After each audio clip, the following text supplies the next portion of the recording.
We maybe have time for 2 more questions. Yeah. Yes, ma'am?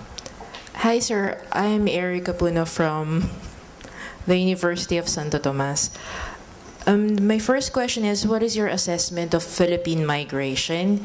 And then the second question is, what are the reasons how come some of the Western countries are having selective and strict immigration laws despite of the dwindling population, even though migration may solve their future problems?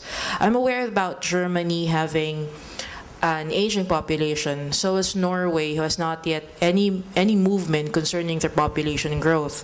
Although Norway is a first world country, or what do you call this, an industrialized country, so is Japan. And then about Denmark, for example, some people are leaving their country because of higher tax rates. So what are the primary reasons? How come they're not yet really open to migration coming from the other countries? Right. Well, social scientists have been battling over this issue for some time, and we know the answer isn't simple. If the question is, why are there restrictions to immigration, and why does it look like the EU is tightening the restrictions? Even Great Britain, a past colony, which had this very friendly attitudes towards immigration from Jamaica and India and so on, is even tighten the screws on them. Well, part of it is response to political complaints from those who feel they're being displaced by unfair foreign in-migration. Part of it is simply we don't like immigrants. Not all countries are nations of migrants and so on, and used to immigrants. So we can expect this. But that's not the source. It's going to be the source over the next 50 years. When you're an old woman and I'm dead, 50 years from now, the big force that will be shutting off the out-migration from the Philippines and Kerala and Mexico will be very, very modest growth in the EU and US, Canada, and Australia. There will be very few new jobs being offered.